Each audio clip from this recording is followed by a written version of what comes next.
Hello student, welcome to DK success point. इस video में देखने वाले हैं विद्युत मोटर, जिसे इंग्लिश में इलेक्ट्रिक मोटर भी कहते हैं। तो सबसे पहले हम देखेंगे कि विद्युत मोटर होता क्या है और इसका काम क्या होता है। तो विद्युत मोटर एक ऐसी युक्ति है जो विद्युत ऊर्जा को यांत्रिक ऊर्जा में बदलती है। तो आपको यह पता लग गया होगा कि विद्युत मोटर होता क्या है और इसका काम क्या होता है। अब देखेंगे कि विद्युत मोटर का सिद्धांत। तो विद्युत मोटर का सिद्धांत आप इस प्रकार से लिख सकते हैं, जैसे कि जब किसी कुंडली को चुंबकीय क्षेत्र में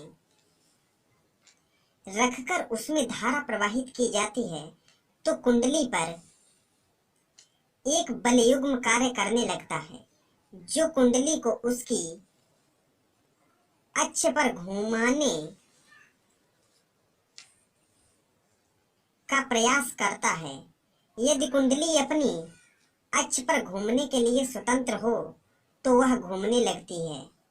तो इस प्रकार से आप सिद्धांत लिख सकते हैं कि कुंडली को जब चुंबकीय क्षेत्र में रखकर जब इसमें विद्युत धारा प्रवाहित करते हैं तो इसमें एक बल कार्य करने लगता है या एक शक्ति कार्य करने लगती है।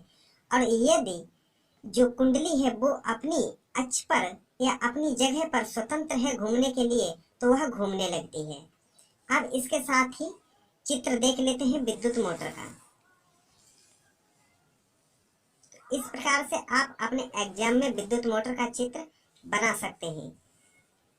इन जो भी ये जैसे कि क्षेत्र चुंबक या चुंबकीय क्षेत्र, कुंडली के घूमने की दिशा वामावर्त, धारा, आर्मेचर, विभक्त वलय, ब्रश, जो भी ये हैं इन्हें मैं एक एक करके अभी बताने वाला हूँ विद्युत मोटर के भाग में। तो आपको अच्छे से समझ में आ जाएगा कि विद्युत मोटर एक्चुअल में होता क्या है, इसका कार्य क्या होता है, इसमें पार्ट कौन कौन से लगे होते हैं।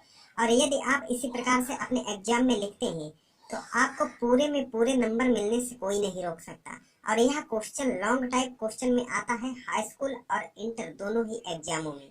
तो इस वीडियो को बहुत ही अच्छे से देखना है और अच्छे से याद करके जाना है। अब विद्युत मोटर के भाग देख लेते हैं। तो विद्युत मोटर के भाग, विद्युत मोटर का पहला है क्षेत्र चुंबक या चुंबकीय क्षेत्र। तो पहला है, यह एक शक्तिशाली स्थायी चुंबक होता है जिसके ध्रुवखंड N व S हैं। अभी मैं बताने वाला हूँ कि N और S कौन से हैं।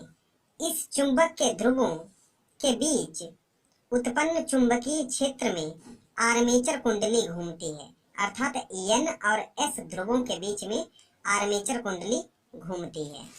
अब दूसरा भाग है आर्मेचर। आर्मेचर यह अनेक फेरों वाली एक आयताकार कुंडली ABCD है, अर्थात चित्र में इसे ABCD के रूप में दर्शाया गया है, होती है, जो कच्चे लोहे के क्रोड पर तांबे के तार से पृथक्कृत फेरे लपेटकर बनाई जाती है। अब तीसरा है विभक्त वलय। ये दो अर्धवृत्ताकार वलयों अथवा दो खंडों में विभक्त एक वलय